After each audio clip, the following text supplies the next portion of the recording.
All right. We ready?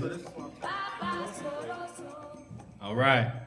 Let's do this. Welcome, welcome. Afrofuturistic Weekend. Shout out to my sister in Shine, finding Ijeoma for setting the mood, getting this right.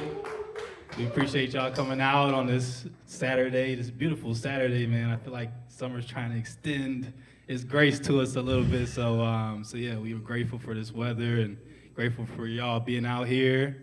My name is Calid B, aka Young Cindyada, Young Plantain Poppy. Co-founder of Afro Bang, really been tapped in with Elastic Arts since the beginning, and you know they've been a huge inspiration to Afro Bang and just being one of the pioneers of bringing Afro-centric art and culture to new media and new spaces, and you know creating safe spaces for us. So we really appreciate y'all. Congrats on 10 years, man. Doing beautiful work, so y'all been a huge inspiration. So just want to thank y'all first and foremost. But welcome to Radical Rhythms, Reimagining DJ Culture. So this is our panel discussion for Afrofuturistic Weekend 10. And we got an amazing group of legendary future legends in the making, you know, all here to drop some gems and have a really important conversation. I feel like this is like the perfect time to have this conversation around DJ culture, reimagining what it looks like, what safe spaces look like, and how we can preserve Black, queer, and marginalized people's heritage through music, through DJ culture, and the attack that's happening right now on our culture. So before we get into all that, I wanted to introduce our very esteemed guests here. First, we'll start with the ladies first. My sister to the left of me, Yanna Lynette. Please make some noise for Yanna Lynette. Hi. So just to give you a little background, Yanna Lynette is a Chicago-bred DJ dedicated to exploring Black and queer liberation through sound and spirit, playing house, techno, funk, and other diasporic rhythms.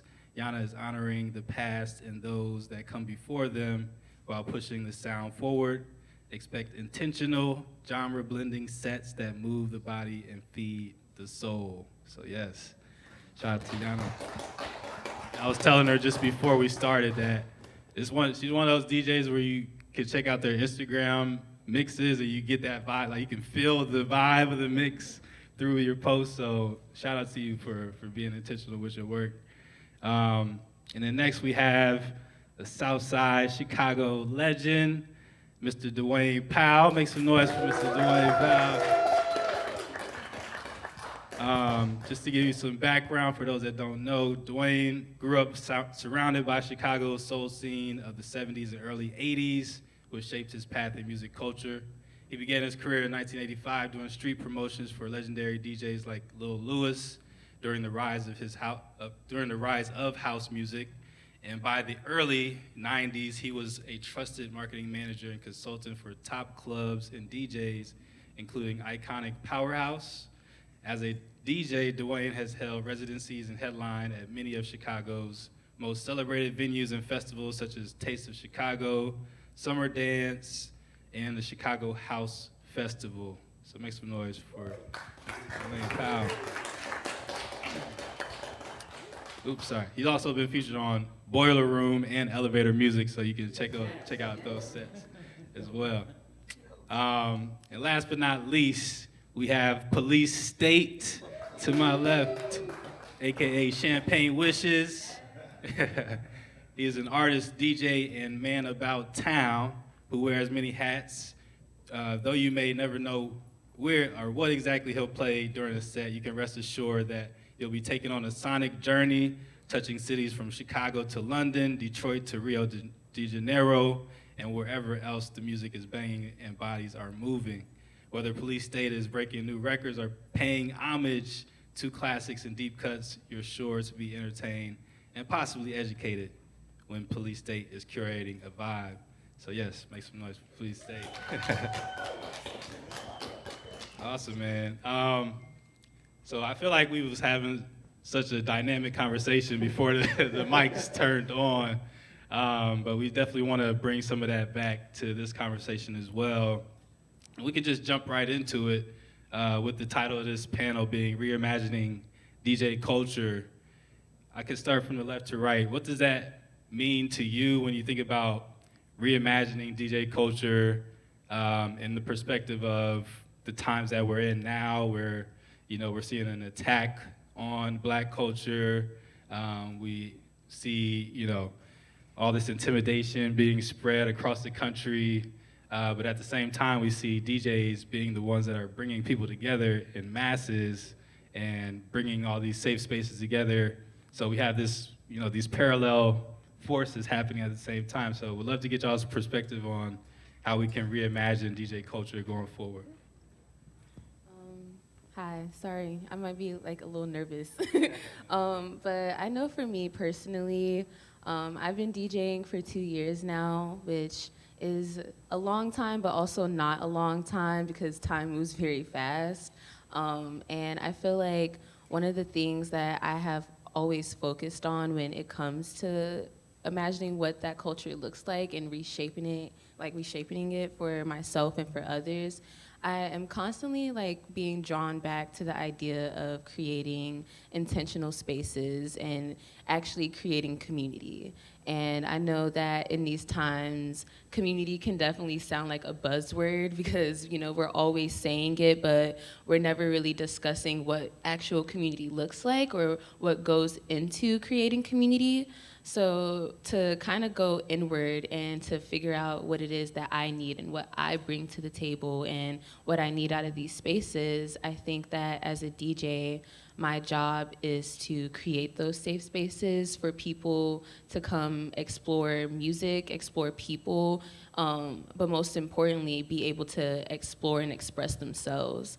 I think that when it comes to music or any artistic form, expression is kind of the end goal, because you want to express yourself, and with expressing yourself comes bringing the people that are destined to be with you.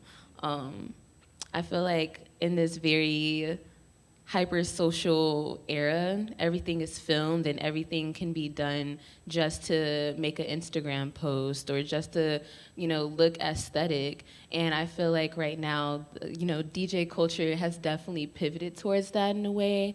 And there are people who are lacking that intention. So it's how can we bring that back? And how can we actually curate these spaces where it's not just about who you know or how many followers you have or what you do, but more so who are you as a person?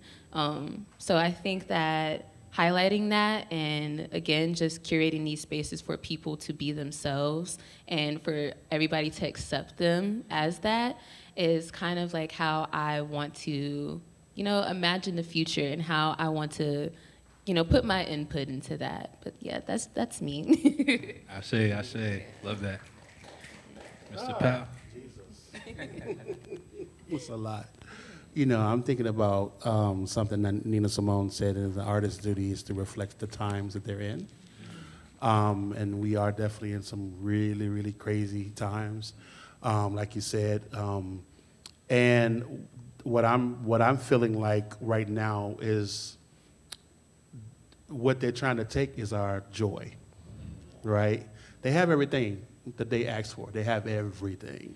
But what they haven't gotten is they can't wipe our smiles away. They can't wipe our feelings away, right? And for me, that space that I first felt that energy is the dance floor. You know what I'm saying? And it's my duty to kind of, people come to this space for that. They come to this space to get out of that, right? And also, we don't recognize that pleasure is also activism. You know what I mean? And so, this is where I am with it. I say. Wow, y'all dropping bars. I guess kind of a continuation off what Duane was saying, because part of what we were talking about was some of those origin days of house music and all that late 70s, early 80s vibe. In many ways, I'm thinking about where we are kind of socio-politically right now. thinking about the impending doom of the economy that's going to happen, I can't really say we had so much of the same sort of like Uncle Sam really putting his foot on our necks like we're seeing right now, but there was still a lot of tension with government and the public that was happening in that era.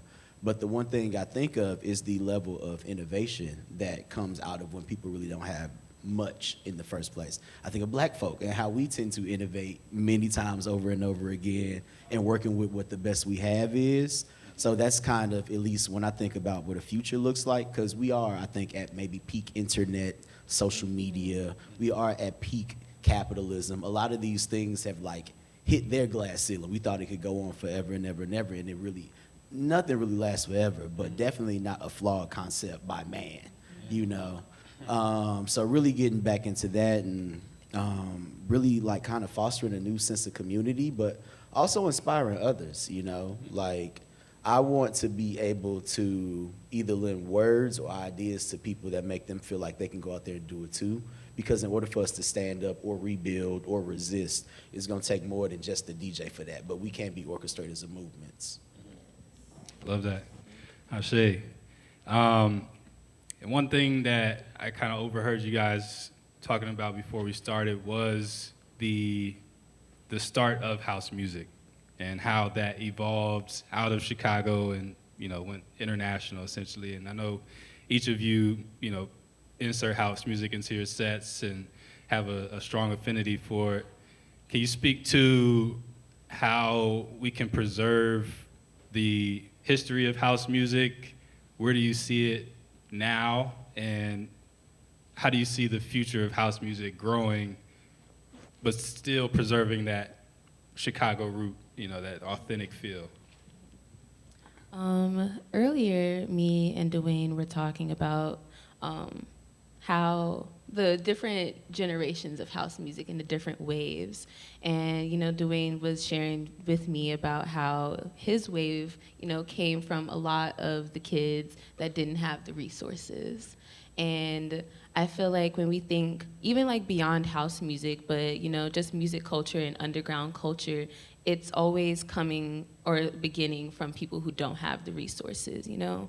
And house music has definitely become a formula for a lot of dance music. Even like in pop music, like there's like that beat rhythm that's there. It might just be like a watered down house, but you can definitely tell that a lot of music has been influenced by it. And with this whole resurgence of house music becoming popularized again and becoming more accepted into mainstream culture, we're also acknowledging and witnessing it be watered down and nobody really respecting, you know, the origins or where it comes from. I was talking to a friend a couple of days ago where we were talking about how a lot of people who aren't from Chicago, how they always like to say that house music was just created by Black people. And while that is half of the truth, house music was specifically created by Black people in Chicago. It's a Midwestern thing, you know? So thinking about that and then also thinking about where house music is going now and how we can preserve that, I feel like these are questions that I'm also asking myself, especially because I am a baby to the scene. Like, I consider myself, like, I've always grown up in it, but I'm only 22. So, you know, I have so much more to experience, and there's so much that I haven't experienced or been around to witness. But I'm noticing, you know, how people are being more open to it, but also there can sometimes be a lack of passion. And how can we preserve a culture if there is a lack of passion or if the doors for youth are being shut down as well? I was also discussing this with Duane earlier, considering me being a newer DJ. A lot of events or a lot of crowds I have not been able to cross over into because of my age. There can be like this gatekeep mindset to protect. You know, something's really important to you, so you want to hold on to it tight and you want to protect it and you want to be very careful on who gets to, you know, have an input in it or who gets to experience it. And, you know, sometimes I can be pro gatekeep, you know, but when we're talking about things that are bigger than us, you know, because preserving culture, you're doing something that's bigger than you, that's going to outlive you. And in order to do that, you have to kind of be open to change. You have to be open to new faces, to new people. And if you aren't able to do that, then it can die out, you know? So I think that one of the most important ways of preserving, you know, house music and preserving anything is also letting the youth have input in it. Agreed. Because I do feel like, and I know, having been on the scene, that some of the things you're experiencing isn't people gatekeeping because they keep keeping culture. They gatekeeping the hierarchy. And they keep moving the line. And it's the same thing that happened to me, you know, coming into the culture. Because again, I consider myself third wave, because like first wave was really those in the 70s and early 70s. And then the second wave was like late 70 to 82. I came in around 83, 80, 45, whatever. And my generation, literally, they started like, you know, not wanting to allow us into certain spaces and everything else. And the parties were 18 and over. You get 18, now it's 21, and you get 21 and 25 and over. And they keep moving the line to not let us in. You know, and no good comes from that, because again, you're not going to let your culture grow if you're not letting new energy and new ideas come in the door. I do feel now, though, that we are seeing people like Yanna, people like Control Zora, people like I was going to call her by her real name, but I was like, no, that's not her DJ name. You know what I mean? I do feel like I'm excited about it, actually, because there's this driving force of new energy that's on the scene that I'm starting to see now be accepted way more than before. And I'm already seeing, you know, these people starting to travel already. I'm looking at, there's other DJs, I got a jersey like Just the DJ, and they're already like international. Yeah. You know what I'm saying? He's 18 years old. You know, so that kind of, you know, that definitely warms my heart when I see that. Because I personally, at me at 18, I didn't think it was possible for me at all. You know what I mean? So. Yeah, I'm along the same lines as them. I think the other real thing is like education. Like, yes, embracing the youth. I have no problem saying I'm old to my younger friends. I have no problem saying when I'm leaving early or showing up late or whatever.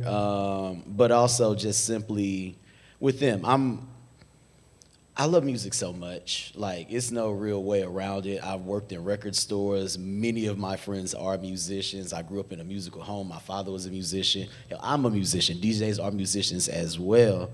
And I think it's kind of some of that, you know, just getting in a little bit of gatekeeping, but it's one of those things where it's almost like a parent, you want your kid to learn how to ride a bike, but you got them on training wheels for a reason, so they don't start doing too much too early and end up out in traffic, X, Y, and Z, or just going about it backwards. You got to learn your basics sometimes. So for me, I still kind of feel like a little bit of a traditionalist. Like, I think it's important for young people to know particular things about the OG days of house and dance music or hip hop or R&B or whatever before you go out there. I'm not saying you need to go and take everything and be a carbon copy of Mary J. Blige in 2025, though I would like to hear what that sounds like. But the other thing is being able to, let them come in, learn some stuff, but then go out there and play with new ideas. Like, that is how you push things forward, is by embracing new ideas. But, you know, you got to be able to, like, be a little strict. I think it's okay to give some tough love out here. Well, the thing about it is, when you talk about new ideas, I have to remind my generation that before me is that the DJs that we revered were playing their new ideas. I like that. You know what I'm saying? Yeah. Like, they're classics now, but they were broken as a new thing. You know what I'm saying? And it's like break new music, because that's what they were doing. So just to piggyback off of that, I think that is something I'll probably lead by example with, because I am a person that actually does encourage that from early days with a lot of the music. It might be things, the artists don't come popular 6 months to a year, maybe even 2 years. Like, I played early Doechii, for example, or one of my best friends was over my house last night telling me about a new UK artist that's kind of on this come up. But he also reminded me of when I first played his debut single, I knew he had the juice, but my friends that I played it for didn't necessarily see it yet. So I've always been a person, and I agree with you. I'm just saying, like, that is one of those things for myself I try to do. I'll go out there and take that chance. And before we started recording, I was talking about the whole open format thing. I wanted to allow myself that freedom and kind of set that precedent for me that you can literally expect me to play things from a London or Detroit or Sao Paulo or Rio de Janeiro, because all of this music is awesome, and I specialize in black music, so it's always gonna be good. Ooh, Speaking of that, sorry, can I add one to that? last thing to that?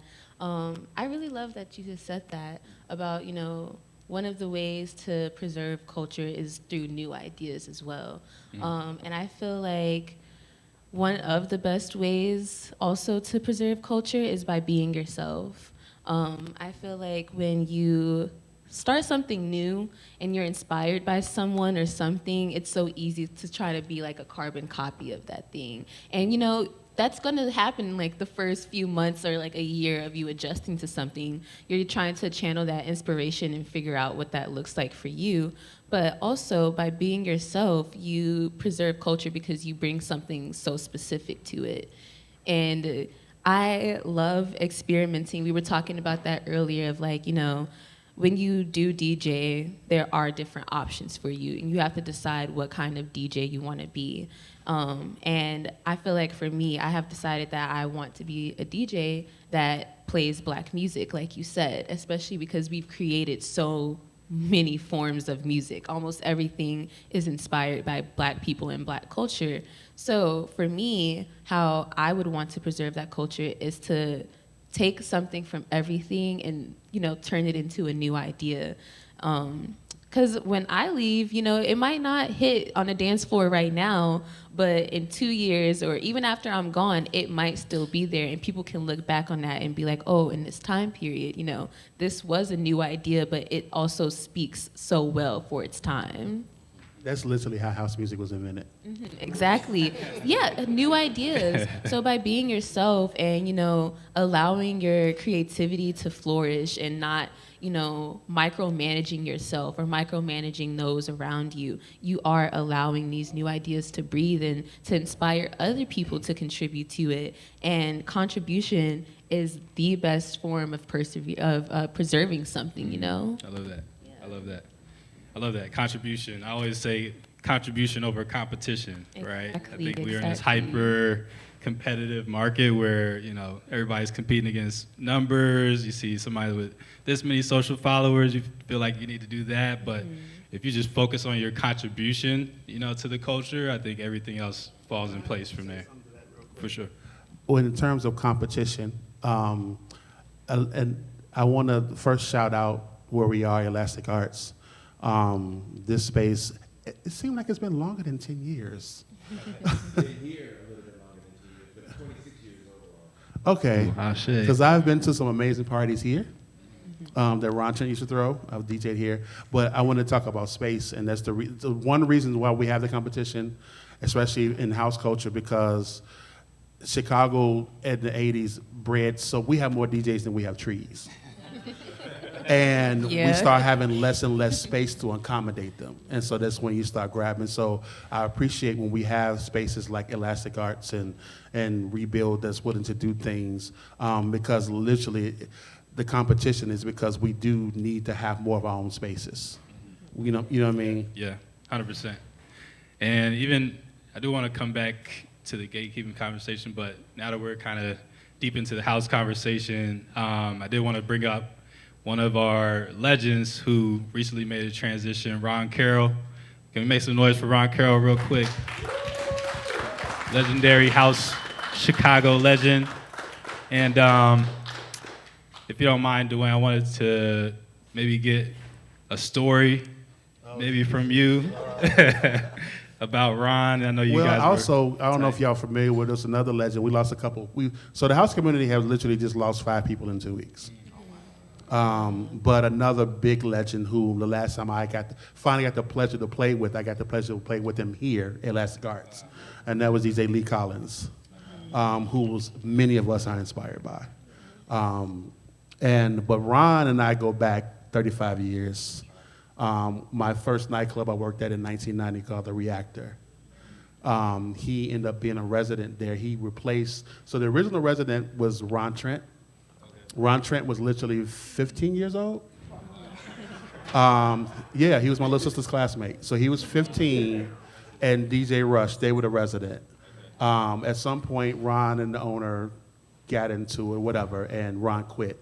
And he was replaced by Ron Carroll. And we didn't like him. Oh, we did not like Ron Carroll. We were just like, what, who, what? But us not liking him seemed to be fuel, because it just made him kind of like, I'm gonna show y'all. And each that Chicago energy, right? Yes. each week, each segment, he was up his game, and he was fueled by these things like, you're not going to, you know what I mean? We always called him too, like we always called him Magneto. And you see him around town, you know, scouting for his band of evil mutants. Because Ron was Ron was that kind of determination. You know what I'm saying? And if you try to close a door, he's going to find a way to open two more. You know what I mean? And it seemed like every door you closed, there was fuel for him to open two more. You know what I mean? And so because of that, like, you know, he and I have done a lot together. I have forgotten that on some of his earlier records, I actually sang on them. Wow. So I used to have a singing voice, I used to. But those, like anything else, what you don't use, you lose. But yeah, there was quite a few of his records that I sang, like I did the demo vocals for and I did backgrounds for. And then of course, like we became DJ partners again in recent years doing Afro disco. And, you know, he got us into some amazing spaces. People didn't realize just how international he was, you know, that he, you know, did remixes for Mariah Carey, he, you know, things of that nature. But overall, I'm just going to say, like, he was definitely a, you know, see a vision and attack it and do it no matter what. No matter what. And no matter, like I said, no matter how many doors close, like, okay, I'm going to show you this is going to happen, you know. Love that. Love that. Shout out to Ron, man. I would love to piggyback off of that. You know, you and Ron, you know, being innovators of the house scene. Let's bring it to present day Chicago, you know, where we are now. I feel like we're seeing an explosion of DJ culture in the city right now. You guys are playing a big role in that. What is your ideal vision for how we can move forward as a DJ community? Going forward to ensure that we grow Chicago as a DJ community, because I feel like we're still, I think we should all talk about that. Coming up and, you know, kind of balance some of the other markets in that regard. But yeah, we'd love to get y'all's perspective on I need DJs to understand that they are artists. I actually was disappointed, like in the 2019, DKs had all this convening with everybody music related in the city. So be it people who had venues, people who do concerts, performing artists, the whole nine. It was like, the first convening was like literally the room was at least 400 people in this room to come up with ideas, because they were planning on having 2020 be the year they was gonna celebrate Chicago music. Because again, we are a city that birthed multiple genres of music, and they had planned on doing a full-on year celebration and what that looks like. And one of the things that came out of that was they had created this band roster. And they had people to sign up for the band roster. And that way, when people came to them for funding for their events, in order for them to receive the funding, they had to book local artists from the band roster. So when they put that out there, I was seeing all the DJs like, yo, sign up for the band roster, because they're going to be, you know, la, la, la. Only to find out later that none of them signed up. And I was like, hey, what? You know, hey, man, they, you know what I'm saying? Oh, I looked at it, but it was for artists. That ain't you? You're not a performing artist? You know? So yeah, know that you're a performing artist, and then know that there's business that has to be done around your performing arts. 100%. 100%. I feel like when you had asked the question, the first thing that popped up in my head, and this is something that a lot of my elders in the scene have regurgitated to me, and it's just now clicking in my head, you know, the more that I play. But I think that one thing that I also want DJs to embrace is to play from your heart and not from your head. I have a very, very lovable uncle, Dion Hunter, and he's also inspired me a lot to get out of my head and to just play what I want to play and enjoy it and have fun. And he was telling me about like a time that he was playing in London, and one of the promoters asked him, like, what are y'all feeding the DJs in Chicago? Like, why are all the good DJs from Chicago? Like, what's up with that? And he told them, you know, we know how to play from our heart, you know? We don't think too much about it, we do it.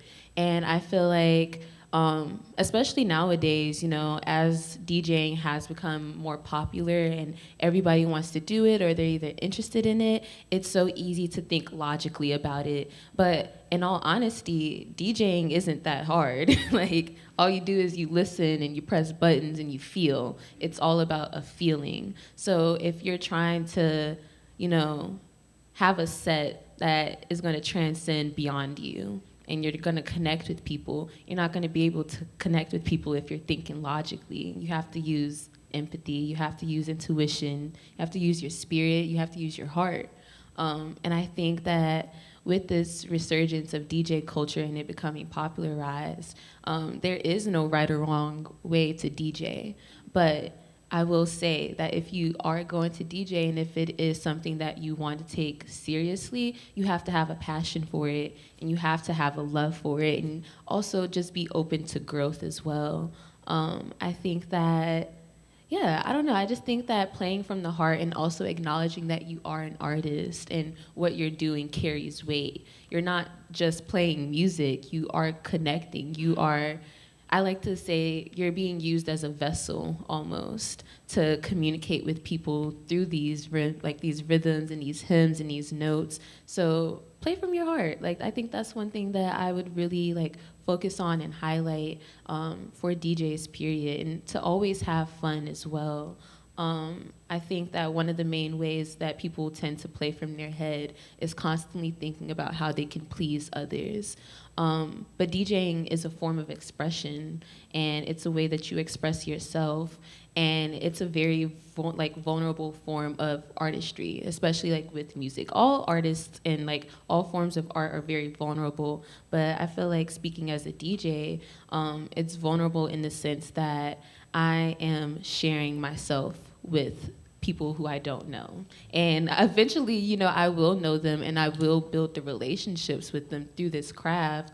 But when I'm doing like a set or if I'm trying to curate something, I am obviously going to be a reflection of what I think and what I'm going through.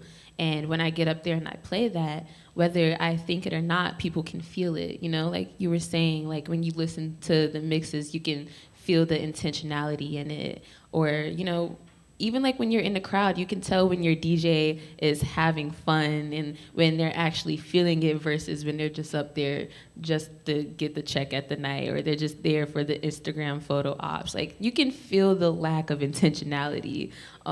So yeah, I feel like that's something that I think that we could all highlight and, you know, remember that as these artists, that our opinions and our feelings are very valid, and it's okay to share that, and it's okay to be vulnerable with our audiences. I'm sorry, could you repeat the question for me? I'm so wrapped up in their answers. I'm getting inspired. That was great. I know I got wrapped up in the question too, I'm not gonna lie. I was even thinking as you were saying, like, it feels like we're more so in the energy business than the music business. Mm-hmm. You know, we're exchanging energies, whether that's as a DJ, as an artist, as a performer, whatever. Like, there's reasons why some shows you go home feeling energized and some shows you go home feeling depleted, you know, because that energy exchange, right? Yeah. But yeah, getting back to the question, how do you see the DJ community in Chicago evolving, essentially? Gotcha. From your perspective? Okay. Yes. So I will go back to agreement again with them, but also something I said in the past. Education, I think, like it's art. Music is another like genre of art. It is another style of art and creative expression. And recently, I've been taking the information and just doing my own kind of like old school digging while looking for inspiration. But like reading books, listening to interviews, really going back to some of those like foundational, fundamental things is so important. Like Allen Iverson had to learn from, Jerry West before he did the crossover. Like that definitely happens. And Steph Curry nowadays or Kyrie, they learn from those things and you innovate based off of the education that you really get. So I do still want to like lean into that, but I do think kind of like that creativity, self-expression, artist lines that both of y'all were kind of getting at, those things are true. Yes, DJs are musicians. Musicians are artists. And sometimes you see people use the language of artists specifically for maybe musicians and forget about painters or photographers or DJs, or fashion designers. Like all of these people are artists and we all are going into it being creative and trying to find something Just like new. we forget that dancers at the party are Artists as well. Yeah. So being able to kind of like foster a community that embraces and encourages that, because I think on the other hand, yes, like DJs are artists, but it's a lot of times as a DJ, you are providing a service and you don't really get to be as creatively free and expressive as you would like to. And I done seen some really cold wedding DJs or corporate gig DJs, but I know a lot of them that's getting a mean bag, playing the same pop records over and over and over again. And the client might be satisfied. The same guy at my work summer parties get booked damn near year over year. I'm never really having fun. And the young people tend to not. And honestly, it's at the point now that even some of the older folks are like, all right, you don't have any of the, like people still listen to music even if they're not necessarily artists like us and they want to hear contemporary things or new ideas. And I think that is kind of one of those things where when you can kind of foster that culture and that community sort of like mental ethos around it, we all are together in that uniform front of like, you know what? Like at least give them a little something. You might not be able to do it all at the Nike event or, the marathon run, DJ gig or whatever, but people still like to hear whatever is new and hot right now. That gets them going. Then when you throw in a little bit more of that breaking a new record situation up in there, a little bit of that can go a long way when you can build a reputation, because there have definitely been times I've done a corporate gig and maybe on the back end when folks are a little more tipsy, a little more loose, I can get a little more experimental, but I'll pick up another gig from that because they really did enjoy me being myself, I think all of that is interconnected. So, on both of y'all saying, the conversation we was having earlier, that's the first thing is you have to decide what kind of DJ you're going to be. Are you a mobile DJ? Who is the mobile DJ for hire, for weddings, for corporate? You know what I'm saying? Are you going to be more of a niche DJ? And with the niche DJ, there's a dedication to it. You know what I'm saying? Also, ask questions when you're being booked. Like, there's gigs I turn down because I know I can't perform them. Because literally, if you know what I'm saying? It's just a certain style that I just don't have. And there's certain people who just does it naturally. You know what I'm saying? So you need to, you know what I'm saying? But you have to ask those questions so that you won't be just jumped in a room for this blind audience that was expecting you to do whatever, and then you trying to tap dance and whatever, trying to make them happy. You know what I mean? To that point, what advice would you give to some newer or emerging DJs of like finding your niche or finding your lane, if you will? If finding your lane, if like I said, once you decide what kind of DJ you want to be, again, what he said, educating yourself about that field. You know what I'm saying? I see Yanna out, you know what I'm saying, at parties just studying, right? Just checking to see, checking the room, checking how. I literally have some upcoming DJs who would just come up and they be off to the side, and it's almost like they're shadowing me. You know what I mean? And yeah, don't be afraid to ask questions. I'm hoping my generation will open themselves up more to answering those questions. Because that's how you're gonna, that's how you're gonna learn and grow. Because you don't want to be, again, always in your head. one of my, it's weird, I'm gonna say this out loud, but I played for Frankie Beverly and Mays at the Taste Chicago, opened up. And that was a gig I regretted taking. Well, I don't know if I regretted taking it. I don't regret taking it. I regretted being in my head too much. And I let, what I quote, the underground influence the way I played. And I don't think I did a good job because I went too deep when that crowd wanted line dancing, or that crowd wanted that. And I let the smug underground lure me away from that. You know what I'm saying? And although I feel like I play music they would enjoy because I play a lot of old school, my job was to get them hype. You know what I mean? But I was too much in my head to let that happen. Yeah, just to kind of piggyback off of that, I think that would be another thing I would encourage is experimentation. Just so when a situation like that does come up, you a little looser. Like, you know, part of being a performer, like Beyonce said she still get nervous when she go on stage. She done been all over the world dozens of times. So, you know, you never get over that. And I think something that most artists, no matter what sort of medium you have, is that sort of what they call imposter syndrome situation. I'm not necessarily sure if that was the circumstances for you, but yes, when you get in your own head and you start thinking too much and trying to give what you think that the people want or whatnot, that's the thing. I think that is part of one of the reasons why I did encourage myself to kind of be able to be a little more open and free with it, because I can DJ like booty shaking music at freaking Virgin Hotel or Soho, but I go and do like Steppers music at Bronzeville Winery in the same week. And it's like, you know, just I like it because it gives me room to be able to be flexible and like really spread my wings as much as I can. Typically, before whatever type of set I'm going to, in my headphones, I'm listening to whatever opposite sound, like style of like energy. If I'm going to do Bronzeville Winery, I'm probably listening to trap music hard, so I get it out of my body, and my head don't even really go there. Because sometimes, you know, as the music gets up and the body start dancing and the liquor starts flowing, people do become a little more open and receptive to things, and depending on where I'm at, I might press that button. So let me make sure for my OG folks, I'm not throwing no Meg Thee Stallion unless somebody come in and ask me for it. Well, that's the thing I do too. And the reason why I think, because I'm mostly known for house, but I play a lot of different, you know, styles of music. And jazz is actually my first love. And I think the reason why I don't get tired of house is because I don't listen to it every day. You know, and so a lot of times people think I'm at home like that's like, no, when I'm at home, I am listening to Betty Carter. You know what I'm saying? I am listening to something, I love Brazilian music. You know what I'm saying? I love string quartet. You know what I mean? Because again, also I have to remember, this is why I love house, because house pulled from all these places. People think house is just an extension of disco, and it's not. It pulled from everything. You know? Yeah, no. Just one last thing. That is actually my philosophical approach. I always say when folks ask me about DJing, because hip hop and jazz are my 1 and 2, really 1A, 1B favorite genres. That's just what my folks raised me on. But my approach was always kind of similar to like a bebop type of thing. You know, you got your swing standard, big band, you know, the basics. That's your pop top 40 nowadays.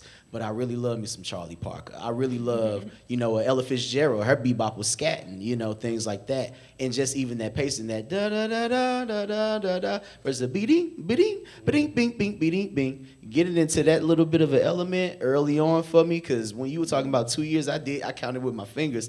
This is my 9th year. I'm almost 10 years in the game, and time does fly by fast. So truly, as you in your earlier evolutionary era, truly like figure out what type of DJ you want to be, and that is your prerogative for sure. But once you get into that, definitely dig into that education, because there's so much you can pull from, and there's so many people you're gonna be in front of, and there's so many ways you can make them happy and bring them joy. I agree. And you're gonna be doing festivals. Like she's gonna be doing festivals. You heard it. Thank you. Okay, sorry. Can you remind me of the question? I was just sitting here listening, and I was like, yeah. Yeah. I think, Okay. Whatever you want to say, please. Okay. I think we were talking about something about like kind of like advice for younger DJs, and I was thinking, I feel like one of the most biggest things that I would advise for people who are beginning to DJ is, and like, you know, they're trying to figure out their sound, is leave your ego out of it. you're starting something new and you're gonna fuck up, and that's with anything, you know, like you're going to sound crazy the first few times, but by allowing yourself to do that, you also allow yourself to grow, and you allow yourself to find these different elements that you enjoy, and you also find out what you're good at and what you're not good at. I feel like when I first started DJing, I did get caught up in playing in my head and trying to play what people wanted. And it's just now been a more recent thing where I've finally figured out what kind of music I would want to play and what kind of spaces I want to curate and what kind of sets I want to curate. And, you know, we were talking about it earlier, and I said it earlier, but I think that as a DJ, I am a niche DJ. And my niche is Black music and showcasing that, but also trying to find the intent within what I'm doing as a DJ. Like, what is my purpose? And, you know, we're talking about the future, and we're talking about what that looks like as a DJ and how to contribute to that, I apologize. And I feel like one of the best ways of doing that is, again, just being open, and also as Black queer people, figuring out how we can liberate ourselves through sound and through spirit as well, because music is a very spiritual thing, especially because, like we were saying earlier, a lot of music genres have been created by Black people. And one thing about a Black person, we're gonna put some spirit into it, okay? Because that's the one thing that they can't take away from us, the spirit and the joy, right? That's all we got, and we're all that we got. So to figure out how liberation looks like through music, it's definitely been a process. I'm still definitely figuring that out, but I think it goes back to the overall conversation of us building intentional community and being accepting with one another. My bad. I was gonna say something else because you both said some very beautiful things, and they definitely hit, especially as a newer DJ. But yeah, I think like one of the best things you can do is to be intentional with your practice, and again, allow yourself to mess up and then allow yourself to listen to other people and pick what you hear. I know like when I was first getting into DJing, there were like so many rules that were being thrown at me. Like, you have to play like this. You can't touch this EQ. You can't bring it all the way up. Your high pass filter is supposed to be, you can only move it to 1 o'clock. Anything past that, you doing too much. And it's like, okay, that's you. And as a newer DJ, especially like, you know, specifically with the house scene, we were talking about how a lot of elders in the scene can be purist. We were talking about equipment, but also through sound. I feel like now it's not as strict and more people are being open. But when I had first started playing, like whenever I wanted to play something that was more recent or something that I like that a lot of DJs don't play, I was kind of like getting looked down upon, or people weren't taking me seriously because I wasn't playing old school house, or I wasn't playing the same track that every DJ plays at every single event. Like, it was just this expectation for me to fit in the box. And I feel very grateful that I'm now letting myself out of that box and not allowing people to put myself in that. Because again, like when you are starting something like this, like when you are becoming a DJ or an artist, people will have opinions and they will try to dictate what you can and cannot do. And I would say, like, don't allow them to do that. The only way that you will figure out what your sound is if you experiment, is if you educate yourself, and is if you have fun and you do what you want to do. You know, we can be technical later, but right now we're absorbing knowledge and we're absorbing this muscle memory. And you can't do that if you're being micromanaged, because then you'll always be playing in your head, because now these other people are going to be in your head while you're playing, saying what you can and cannot do. When the truth of the matter is, we have free will, and like we can do so much, and it's completely unlimited what we can do and what we can explore. And just real quickly, most of the people who because they was doing it to me too, most of the people that's telling you what you can cannot do, they ain't doing it either. That part. And that's the problem. That part. And you know, so, you know, and that's where their problem lies, is because they see you active and they're not. Yes, because you're doing something that they're not doing. And, you know, that can make people feel some type of way. You know, Duane had mentioned earlier, you know, if you see me out at a set, I'm gonna dance because I was a dancer before I was a DJ. And I feel like that's like the case for a lot of people too. Like they just really enjoyed music and then it somehow led to them, well, not somehow, because it actually makes a lot of sense, but you end up DJing because you want to partake in that and also have some sort of control of that event. But also just like sitting there and watching and absorbing the energy and the knowledge in that room also helps so much because like I said earlier, DJing, it's actually kind of easy. And I say that in the sense that because you're feeling so much, it doesn't have to be as technical because you're just playing music. You don't have to do the whole complete smooth blend. You could fade in the track and fade it out. You're playing music. And by watching people, I feel like that is the best way to learn because you can explain it, but you also can't really explain DJing and the power of that and how much weight that holds. So I would also say that watching people that you inspire also is something that is just really, really helpful in learning. Ashe. Are you sure you're 22? Yes. So wise. Just want to do one quick hit question, then we can open it up to the audience for questions real quick. But one quick hit question, as we think about reimagining the dance floor and a radical rhythm, what's one radical rhythm or song or genre that you're playing right now in your sets that's turning the dance floor up right now? If you could share, if you don't mind sharing. Police State is I mean, kind of radical. It's gonna get your body moving in them waist, but girls just want to have fun. Metro Boomin, Travis Porter, love that record. It's a jam. But Champagne Wishes, it'll probably be It's Not Right, but It's Okay. Mariah Carey, the OG or like one of the famous house remixes, but that's a banger. Word. Ooh, there's a couple. Yeah. So I have a Afro house mix of Nirvana, Smells Like Teen Spirit, that That's always crazy. gets them. That's the one. That just sounds crazy. Wow. Yeah, I'm really good at that. Yeah. Nice. I feel like one track that I have like absolutely loved to play, and I'll probably play it at least like once for a set, is Hit It and Quit It by Jamie326. Yes. I love Jamie326. He is one of my favorite producers, and I love him That's my because bro. yes, like his brain is big. Okay, he be thinking, and I love it because I feel like a lot of the tracks that he produced have like this raw grittiness almost to it, and I feel like, you know, we were saying earlier about how like a lot of younger DJs, including like the DJs that you grew up in your wave, how they have this angst and like this anger. And so almost. Jamie and I, we were like this. Exactly. So yeah, we were on the floors together, like we were the slam dancers. Yes, and everything. exactly. And I love a lot of his tracks because the time that we're living in is very insane, and I am very angry all the time because of it, while still also managing my joy and allowing myself to, you know, feel good. But a lot of tracks like that, if it has like that grittiness, if it has a drum to it, it's automatically a favorite of mine. Can I say something really quickly in terms of where you're going?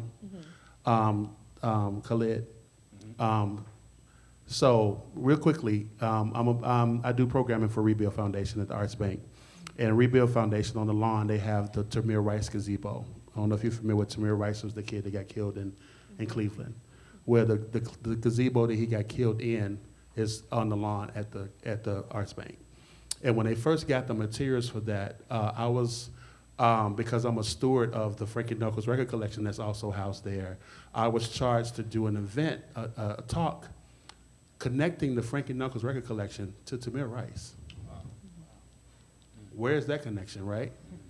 And then a friend of mine, Dr. April Graham, introduced me to this article written in The Root by Dr. Wallace Best about like Tamir Rice, Mike Brown, Eric Garner, all the things. And in the article, he was like, what was their biggest crime? They moved. They lunged, they ran, they this, they that. It was their movement. And he went on to say, black bodies in motion and they're without consequence, right? And then it got me to thinking about me in spaces, and the reason why I come to the space, because the dance floor is the one space that as a black male body that I wasn't policed, right? And literally, this is what how the house culture began, because those black male bodies that were being shut out of clubs in the early 70s, because even though Chicago was the first city to have a gay rights coalition, and Illinois was the first state to decriminalize homosexuality, it still had a segregation problem. And so they went out without entry and so on and so forth, and they would create their own spaces out of this radical idea to create their own space so they cannot be policed. You know what I mean? And so when I think about that as a DJ, I'm thinking about, I'm giving these people their freedom right now. You know? I say, man, let me make some noise for that real quick, man. I do want to open it up to the room for any questions. Anybody have questions for our amazing panelists? Mr. Woods.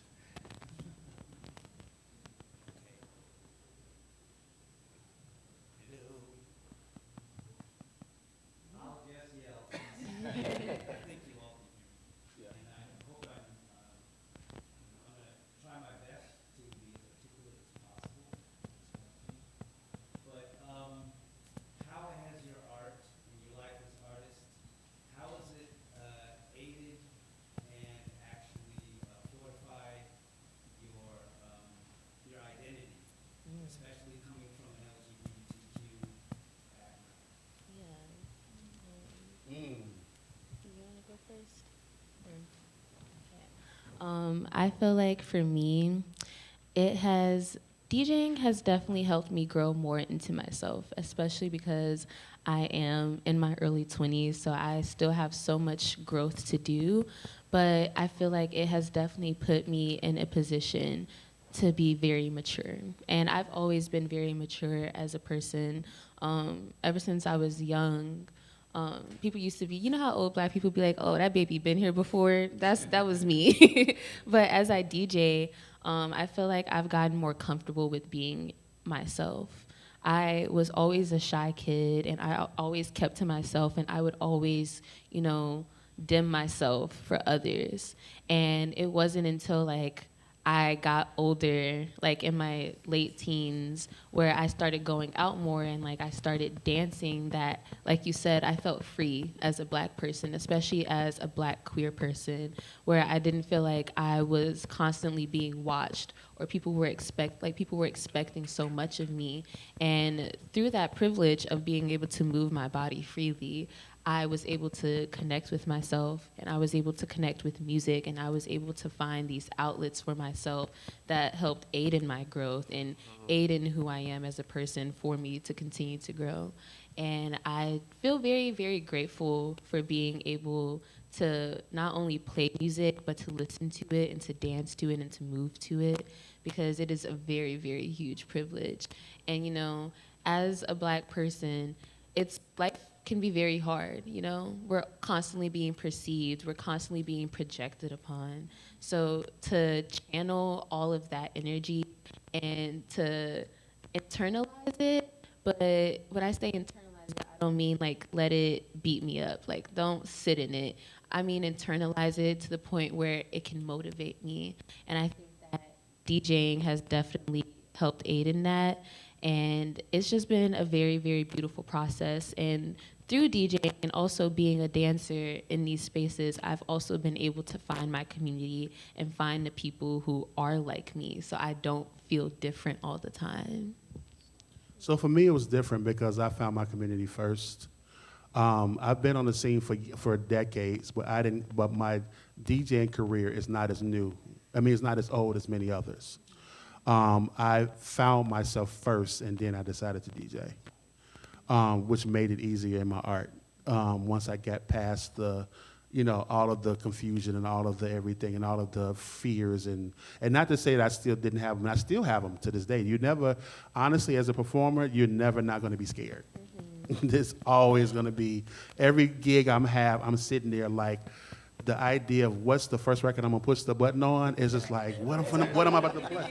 Oh my God. And then don't come behind another DJ who just killed it. You like, man, like, what am I about to do? You know what I'm saying? So that fear is always gonna be there, but it's been easier for me because again, I went through this whole period of like, I went through like a crazy period of trying to figure out things, you know, between home, between coming out of high school. Like Chicago's really big on, you know, one of the things in house coach, they were like, what high school you went to? That's a whole signifier, right? That shapes people's whole identity. Well, high school wasn't shit for me. So I ain't been to, I run into class, they're like, you coming to the reunion? I'm like, did I come to the 5 years? Did I come to the, I'm not coming. Like, I wasn't shaped there. I really wasn't shaped there. You know what I'm saying? And so I had to shape myself first, and then made it easier for me to get on the decks and everything else.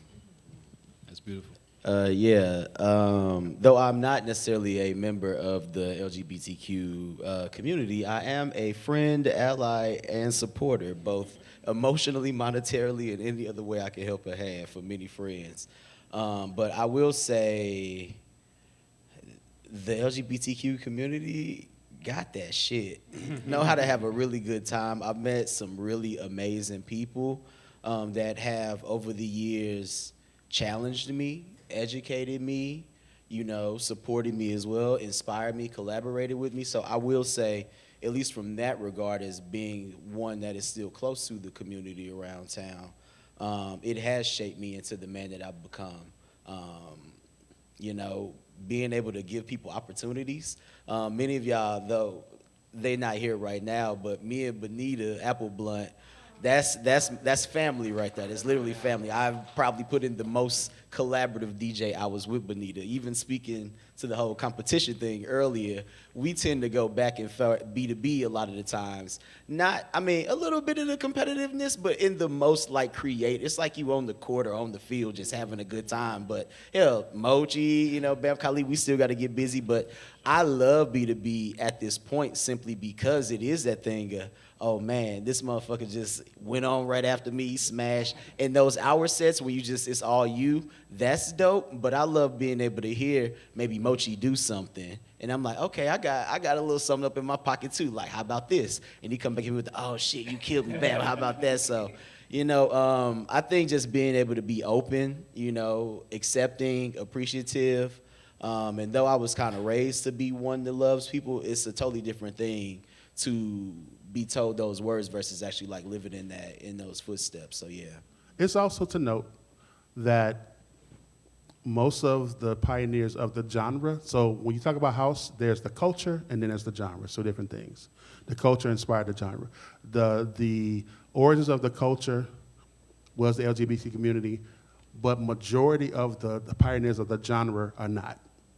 So none of them, Marshall Jefferson, Lil Lewis, none of the pioneers of the actual genre are from the LGBT community.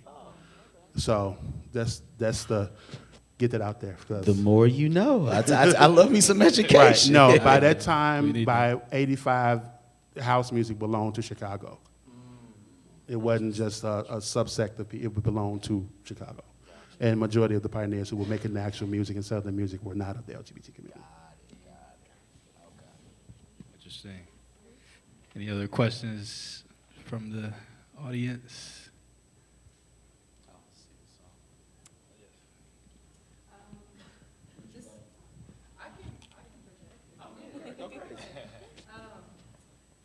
Yanna and I have talked about house being a space for conjuring, and recently you were speaking to, you know, some artists that like are your favorite conjurers.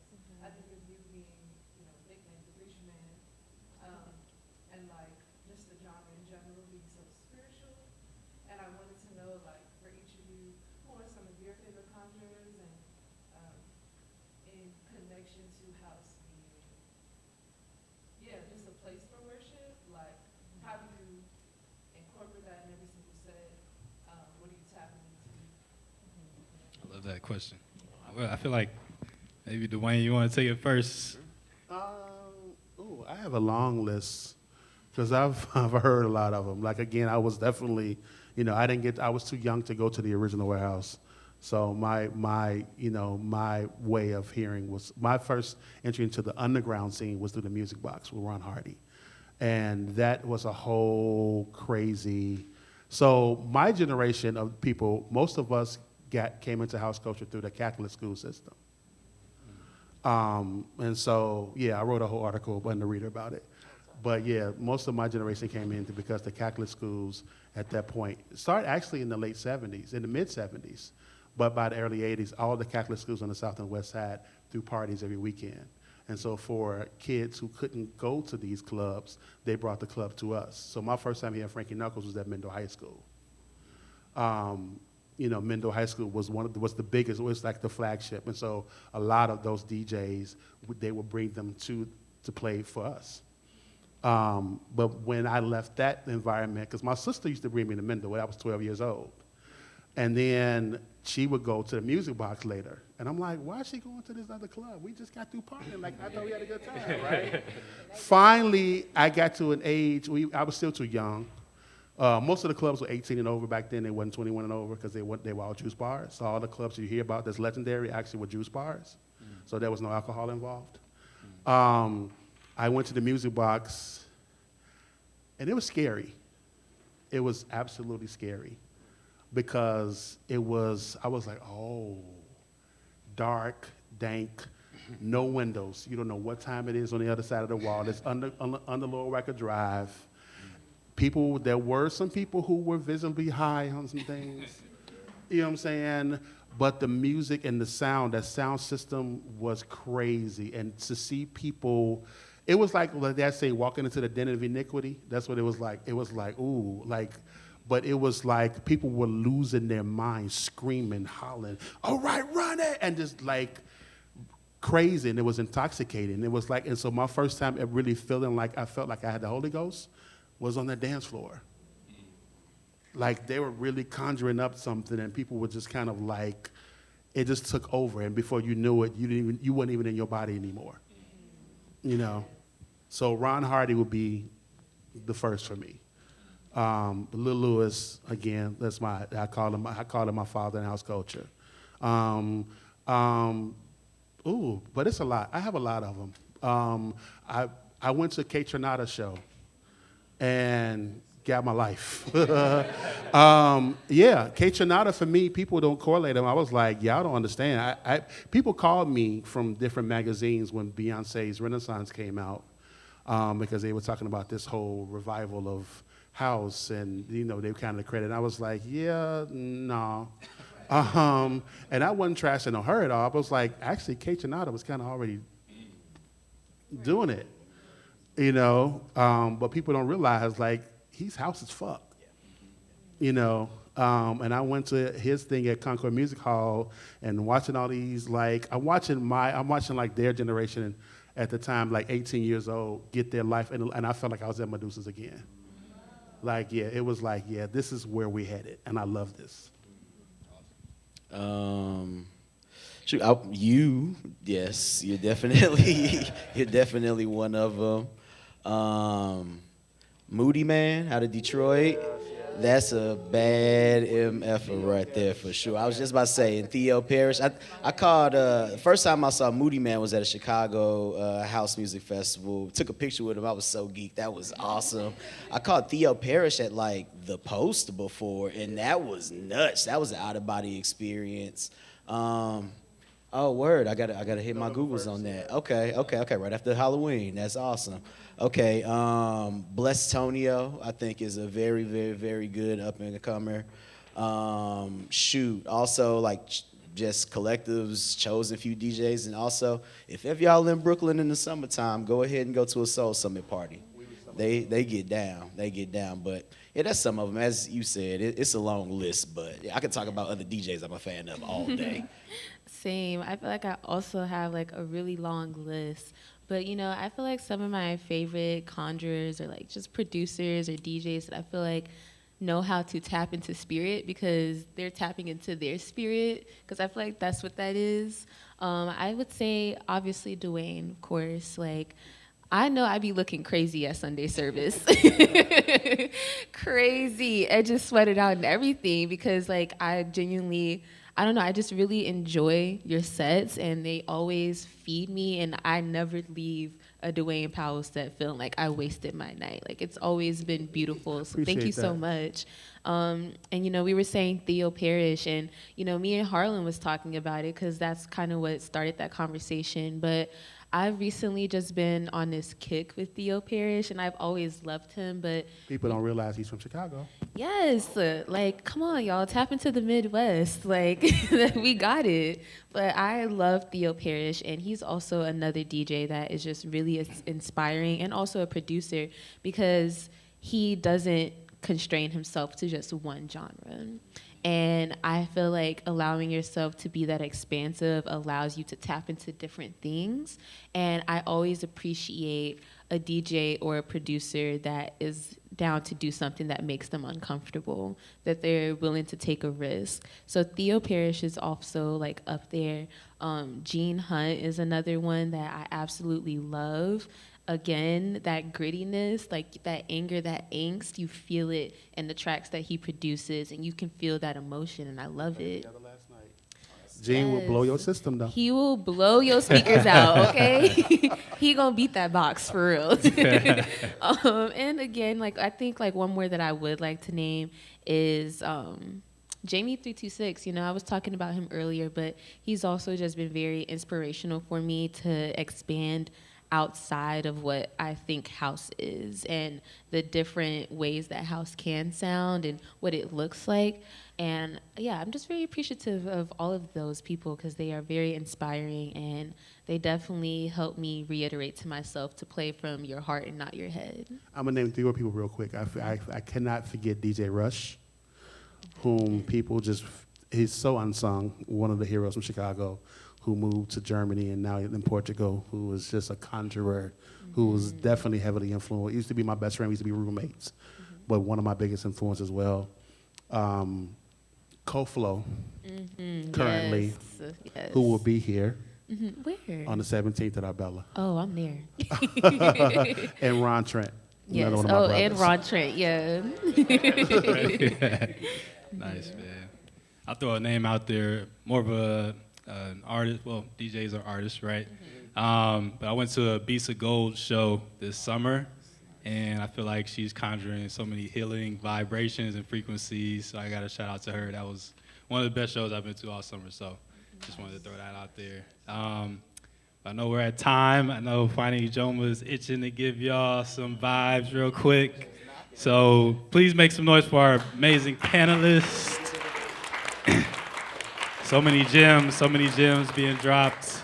Make some noise for Elastic Arts and Afrofuturistic Weekend for having us. We really appreciate the time. Yeah, we're gonna get into Finding Ijeoma set for a second, and we really appreciate y'all coming out. If you wanna come to our next event, follow us at Beats and Vibes. We curate these type of edutainment events all throughout the year and just try to give DJs and artists a time to connect, on business, on, the creative process, the new media that we're all trying to figure out, in real time. So really appreciate y'all sharing the knowledge with us, and until next time, we'll see y'all, man. Yeah.